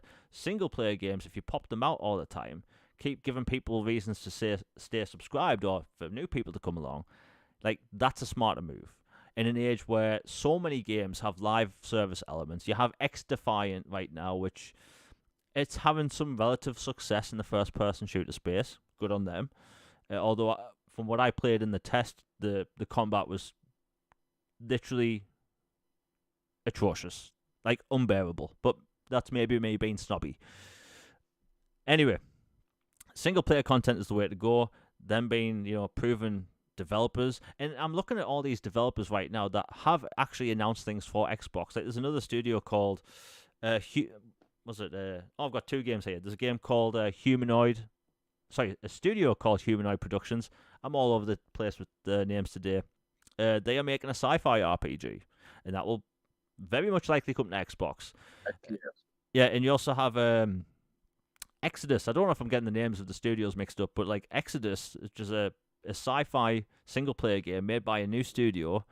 That's single player. It's coming to Xbox, and like all these studios are popping up now, wanting to put out single-player content, and because there's money to be made there. And right, let's morph this into a different topic while we're at it, because I wanted to rant about this all day, and now I'm gonna have my chance. Call of Duty was announced for Game Pass today, and it's a bloody big deal. It's official. It's actually called Black Ops 6, which I'm surprised by. I thought they were actually going to call it Call of Duty Black Ops Gulf War. But Black Ops 6, numbers sell more. It's a thing. It's a big deal. Call of Duty is the biggest title in the world every year, except for last year. That was Hogwarts Legacy. They had some really good luck with that game, and plus it's amazing. But like every year, it's pretty much Call of Duty or it's GTA. Unfortunately, we get GTA once every 14 years. Anyway, Call of Duty, big game coming to Game Pass. Like, that isn't a bad story in any way. It's a good thing, you know. Many subscribers to Game Pass, they're going to get to play Call of Duty, maybe not spend the $70 they normally would, but the best part is that people that don't normally play Call of Duty might try it, might take, you know, a little nibble, and they discover that they maybe like Call of Duty. And then those people, they say a Homelander outfit. Maybe they want that. That's like £20 or something. Like, I play Call of Duty now, and there's people running around like Homelanders and Rick Grimes everywhere. Like, people are buying these skins at an uncontrollable rate. And it's like, that's where the extra money's coming from. And I know Brad Sams came out today with Xbox Game Pass needs ideally, was it 2.5 million extra subscribers to Game Pass to make Call of Duty worth it. I like Brad Sams. Those numbers are two-dimensional, because Xbox has all these different revenues coming in. There's going to be the new people that come to Game Pass that have never had an Xbox before or Game Pass. You're going to have people subscribing to Game Pass and then impulse buying things. Like, in the past 2 weeks, I've bought 2 games that were under £5, not because I'd normally buy them, just because of the price. I thought, why not? Why not? At that price, how can I go wrong? People impulse buy games. People will buy microtransactions. And there's too many people today pocket watching for a $1 trillion organization. How can Microsoft afford to put this game in Game Pass day one? For the past few months, we've seen rumors non-stop about Game Pass. It's not going to get Call of Duty. You know what? It doesn't make sense for Call of Duty to go to Game Pass financially. And then you have this $1 trillion organization that wants to put Call of Duty in Game Pass. The numbers make sense. It's just not. It's not as two-dimensional as people make it seem, right? Like, who should we trust more? Clickbaiters that said Call of Duty shouldn't and won't come to Game Pass, or $1 trillion organization that wants to put their game in their service. Every single first-party Xbox game for 7 years has launched in Game Pass. So if they had a separate tier for Call of Duty games, people would be so angry at that, because 2 tiers, some people would consider is too much now. If you look at Game Pass Core, you don't get day one games in that service. So they already have a subscription service that doesn't have day one games in that tier. Please just stop pocket watching a $1 trillion organization. Just stop it. They're going to make money. They're going to be fine. You should have seen the amount of Homelanders that were on this tiny little island when I was playing Warzone Resurgence. Brilliant mode, by the way. People need to play that mode. It's got me back into Call of Duty. But, like, Homelanders everywhere. Everywhere. People love that skin in Call of Duty, but, like, that's an insane amount of money. And then you have the other avenues of Xbox where, like, other people will buy an Xbox. Maybe it's their first Xbox. They'll discover other games on the store. They'll maybe buy some microtransactions or expansions or whatever. And, like, you'll potentially have people that only play Call of Duty every year. Like, that's their game. The normies, right? It's not a negative term. It's just what people call people that only play 1 or 2 games a year. But people that only play Call of Duty every year will have access to hundreds of games they wouldn't normally play. And their barrier of entry is gone. It's disappeared. There's no price they have to look at to play these games. They can play whatever they want. Like, people I know that only played first-person shooters, right, now mainly play RPGs. So Microsoft would get, let's say, 30% of the $70 every year for that one game and whatever microtransactions they get. This person now gets, shall I say, Microsoft makes more money off this person now because they play many games, many genres, JRPGs even. So, like, Microsoft has changed the outlook of certain consumers and moving them onto other things, spending more money. Now, does that benefit me? No, I don't care. I'm going to get good games. I'm going to get them in Game Pass. But people need to stop pocket watching. It's not as two-dimensional as, like, you have these. And by the way, I would get way more views if I clickbaited. I choose not to clickbait because I think it's cringe. But, like, these clickbaiters push this negativity towards Game Pass and using Call of Duty as a quote-unquote last-ditch effort and how it's bad. Like, how is the biggest game of all time every year, basically, almost, a bad thing for consumers. It's not. And I have a feeling that these people are just trapped in the past. They don't want anything to move forward. They find with subscribing to Netflix. They find with subscribing to Amazon Prime and Disney Plus and Spotify. But the second games have mentioned, the second Game Pass is mentioned, it's the worst thing in the world, and that makes no sense to me. It makes me think that these people like carry around a POG collection and just hold on to it because they don't want to move things forward. Like, move on. Like books changed in the 2000s with the e-books. Like, people, although I think paper books are better. Comics, digital, music in the early 2000s pretty much is completely switched to digital now, right? And now it's streaming. Most people stream their music. I don't know anyone that buys music now. Like, Logan, do you know anyone that buys music, maybe outside of the occasional collectible vinyl, like, actually goes out and buys music? I used to buy CDs a lot, and then I like the sound of vinyl. There's something about a crispness, but in general, like most people, the vast majority don't buy music. They stream it or they get it digitally. Like most of the music I get that I purchase is digital through iTunes or whatever, or soundtracks from collector edition games or movies or whatever. But yeah, it's just a different era now. Yeah, these people think that video games can't move forward. Like, look at the movie industry, and the movie industry's problems. Like, we can't really compare them to Game Pass. I'll use Jennifer Lopez, Titanfall 2. I'm not going to call it Atlas. I'm going to call it Titanfall 2 because that's what it is. Jennifer Lopez's Titanfall 2 cost about $100 million to make, right? 100. That's basically a Call of Duty game right there. So $100 million to make this Titanfall 2 film starring Jennifer Lopez, and it has some incredible CGI. It's 2 hours long. Did Netflix really get, let's say, 2 million subscribers for this $100 million movie? Which you can't buy anywhere else, as far as I'm aware. You have to watch it on Netflix. No. So, like, what's the incentive there? People forget about the whole premise of a subscription services. You pay, you get content back. You can stream content or play content, download content. The money they make off Game Pass is meant to go into covering games and getting new games on the service and making new games. People think way too much about Game Pass, how much it's making. Is it profitable? Does the system work? And it's like, enjoy the games. And I know there's people that subscribe to Game Pass and they continue to make content being angry at Game Pass because it gets clicks, right? Game Pass is a great deal. I never used to be subscribed to Game Pass until I think 2018 or 2019, because when I first came out, there was 800 games in. I had most of the games. Like the huge games in Game Pass that have never left that are third party are Batman Arkham Knight and Alien Isolation. Those games have never left Game Pass. And their first party games don't leave Game Pass. Do you know PlayStation removes first party games from their own service? Like, if those That's games... janky. Yeah. Why would you do that? Well, so it happened to Spider-Man, and it turns out they removed it because there was a remaster coming out, but the remaster didn't get put in their service. And same with the other remakes. And it's like, you're removing your own... It's like, isn't there a video streaming app in the US called HBO Max? Don't they keep removing their own content?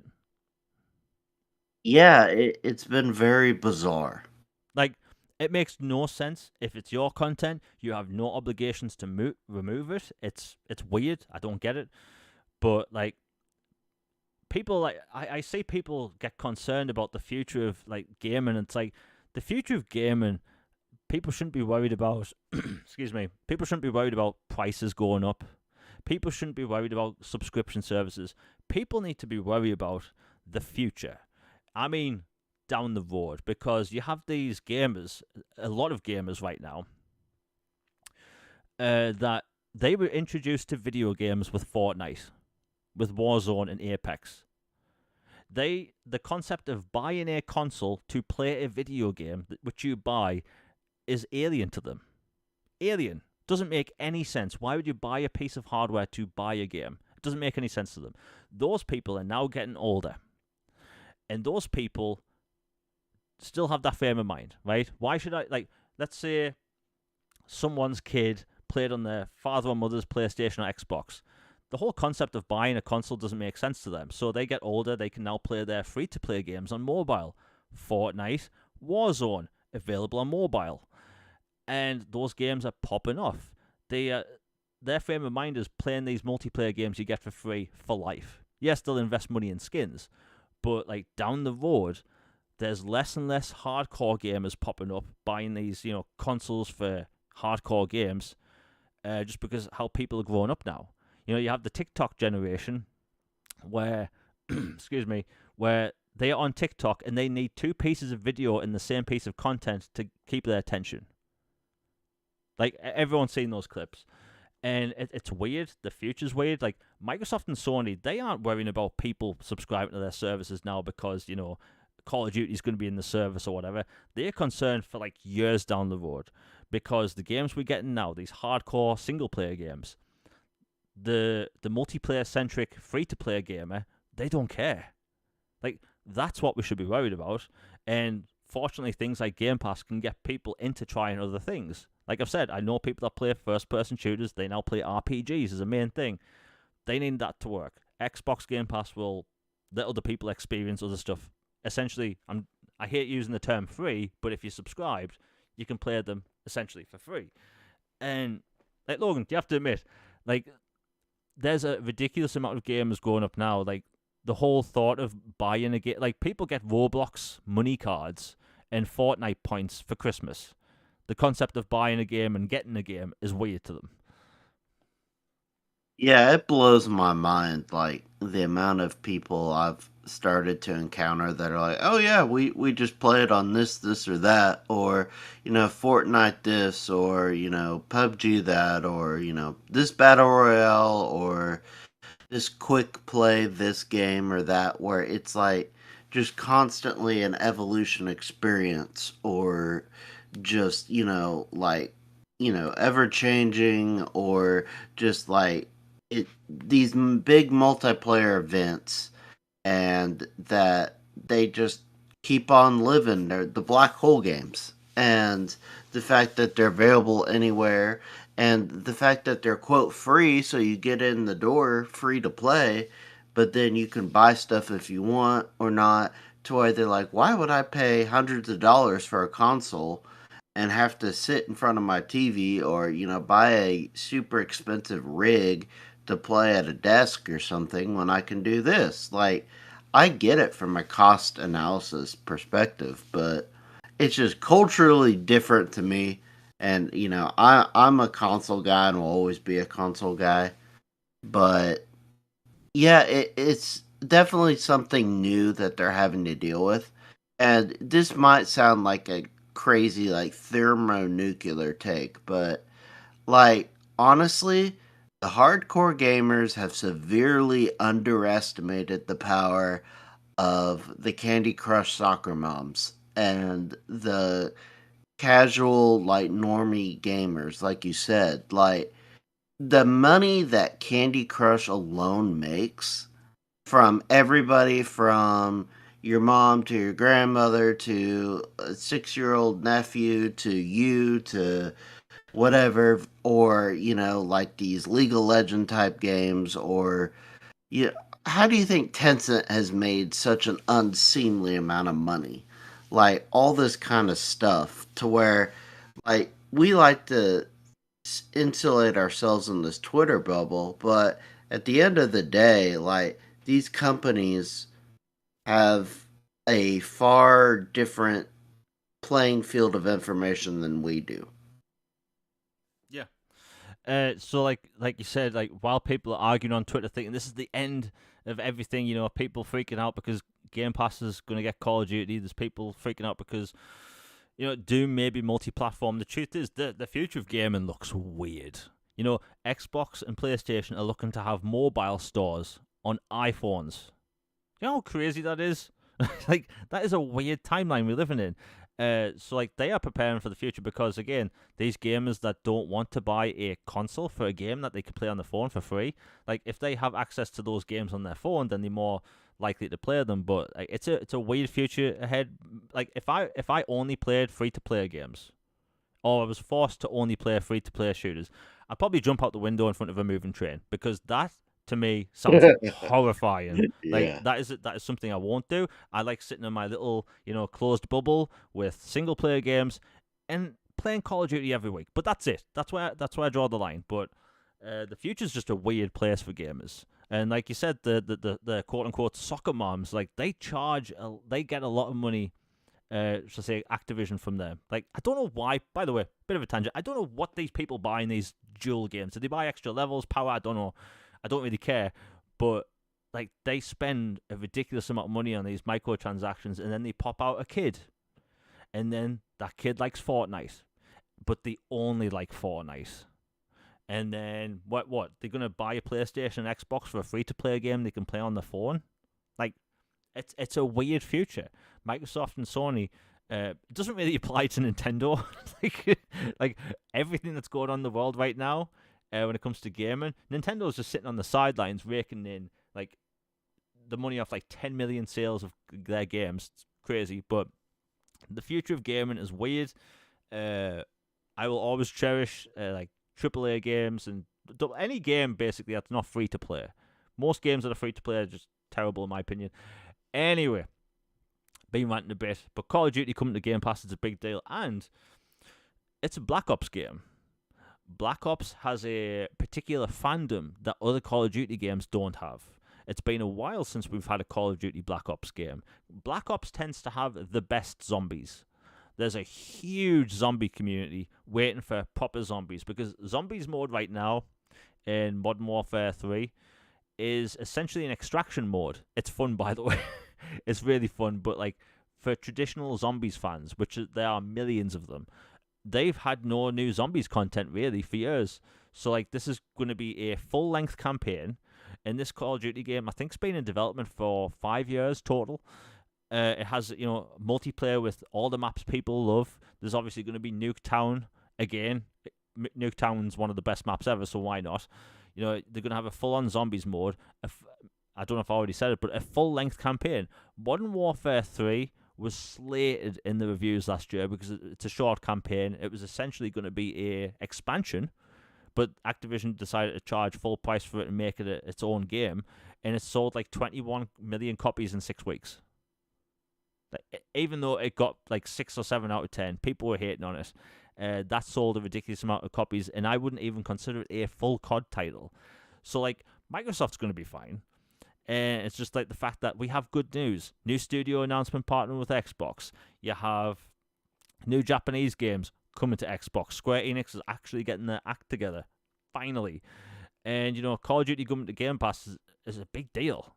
Big deal. Again, I've been waiting for a Black Ops game for a long time, and it's finally almost here. We get to see it, on the 9th of June? Like, it's going to be a good game. Like, Logan, are you looking forward to this Call of Duty game at all? Oh, 100%. Like, I am super stoked for it. And one last thing on the Game Pass COD thing. It was kind of, it seemed like just a no-brainer, well duh to me when they said that, everything we own going forward is going to be on Game Pass day one. And then it's hilarious to see that there was such a huge reaction to it today. It's like they already told you they were going to do this. Like, what did you expect? And I don't know. It's just been kind of funny and comical because it's like we knew it was happening, and to see it officially happening and people act shocked is just funny. But as for the game itself, like, I can't wait for it.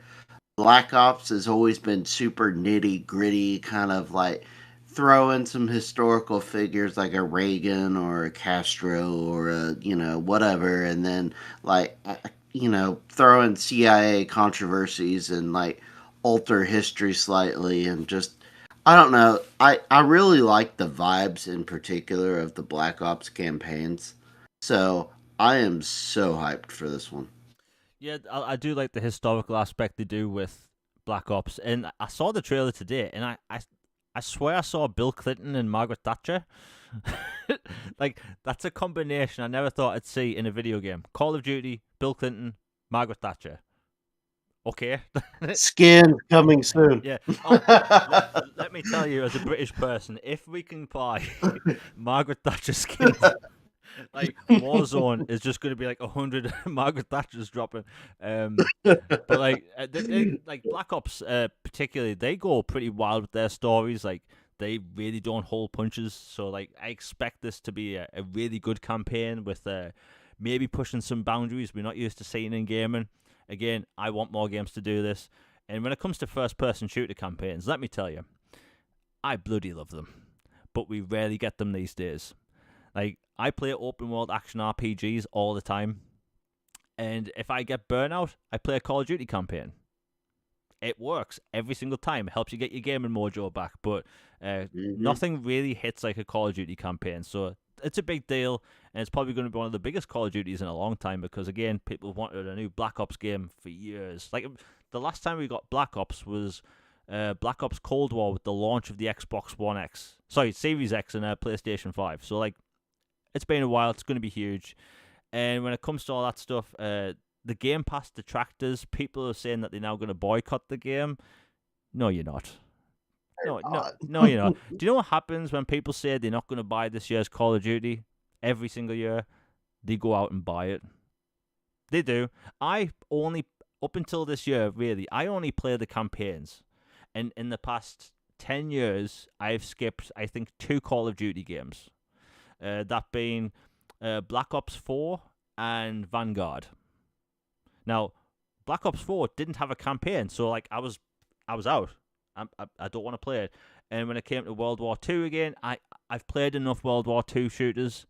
I'm good for a while, and plus the multiplayer was absolutely terrible on my end. The worst bugs I've ever experienced in a Call of Duty beta. But outside of that, I've had a great experience with Call of Duty. Black Ops campaigns, like you said, Logan, they're great. They do push boundaries, historical aspects and stuff. It's going to be a good year. And when it comes to all the Game Pass stuff in general, like there's a lot of first party games and third party games coming to Xbox this year. And I think the big thing people should take from this podcast is that all the rumors that started in January about Xbox, you know, them stopping making consoles, them making everything third party. Do you know one of those rumors that was going around with them by the same people is that Call of Duty wasn't going to be in Game Pass? But we've been told multiple times since then that it will be. So people make up things, it gets attention. And people freak out. It's understandable. But people need to calm down. There's a summer showcase. Xbox has a showcase. An actual showcase that's actually been announced that actually has games coming. First party games. Second party and third party games. Exclusives and timed stuff. And also Game Pass stuff. Like, it's going to be a good show. Logan, we're about 2 weeks away from the Xbox showcase. Do you think there's anything in particular that there will be announced there that hasn't leaked? That hasn't leaked. I don't know. That's a tough one. Like, I still hold out hope that there will be a BC thing. And maybe I'm just going down with a hopium ship at this point. But I just, I do think there will be a thing for, a goodwill gesture from Xbox to the community. That there'll be at least one goodwill gesture for BC and maybe some other stuff that have been long requested or wanted by the community that will happen. And as far as like a non-leaked prediction that I think will be there, I think State of K3 will be there. Yeah, Just a hunch. I think it's been a long time, and like literally all we've seen of State of K3, which apparently is doing quite well with Unreal and stuff like that with the coalition helping, was that trailer of the girl out in the woods and it's winter, and she's got a little small fire and a zombie deer, a zomdeer, or whatever you want to call it, a zombie stag shows up and screams at her and she screams back, and that was it. And so I really want to see what they do with that. I would love it if they had a good story mode to it. Like, or spin-off maybe if they wanted, where they could have, like a real campaign, narrative focused zombie adventure. Like I think that would do wonders personally. Yeah, I would love something like that for a State of Decay because like I bought State of Decay when it came out, the first one. I also got the remaster and the sequel, and let me tell you, those games did not grab me just because I'm a bit of a weirdo when it comes to micromanagement. Like Hmm. I think that the world in those games is great. I think the whole like the way zombies come out of buildings and like the AI of the zombies was really cool. I love everything about State of Decay. And like other people listening have heard me mention this before. Like as soon as I get a difficulty spike in a game that I don't like, it puts me off. The other thing that puts me off is micromanagement in games. Like the second I'm told I have to open up a menu and do crap, I'm out. Like I don't know if it's my attention span or something, but it's like I'm good. You show me a spreadsheet in a video game, I'm out. But outside of that, I think the shooting in those games is good. They've been working with the coalition behind the scenes, so who knows what combat's going to be like. But when it comes to other games, I do think there will be a significant Gears of War presence at the show. I know people have been talking about various things, but it's been a while since Gears of War, and they've proven in the past that they can get Gears games out that look amazing. They'd be great. Uh, I know there's collection rumors and stuff, but like you said, the BC stuff.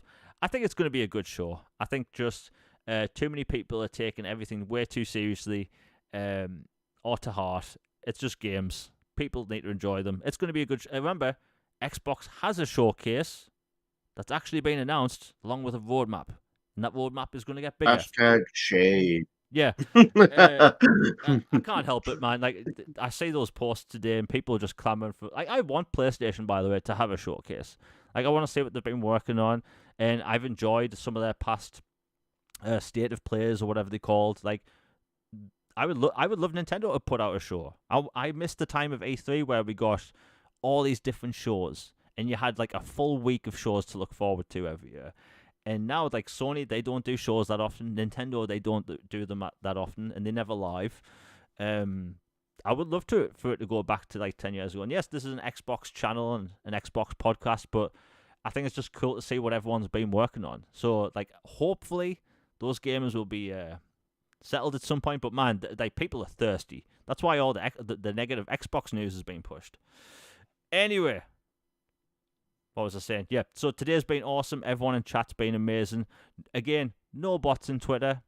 Not Twitter, the chat. For some reason, we get these weird AI bots in chat sometimes. It's been a while, but still, at the minute, they're all over Twitter, and it's just making the whole thing miserable. Anyway, everyone in chat's been awesome. We'll be back the same time next week. I should be dropping a video in between now and next Tuesday. People might be able to guess what it's about, considering I've been talking about throughout the show. If you like Xbox stuff, I've got you covered. All of our socials are in the link down below. Logan, do you want to say anything else before we close out the show? I just always, as always, great talking with you, and look forward to next week and hopefully getting into some more concrete predictions for the showcase. Yeah, unfortunately, like before every showcase in general, there's this weird uptick in just forced negativity, people trying to push negativity. But like, I think it's going to be a good time. People need to just chill, relax, enjoy the games. Again, plenty of stuff's coming. But yeah, like I said, we'll be back the same time next week. Video dropping between now and then should be good. I hope everyone has an amazing week. We are out, everybody. Peace. And we're done.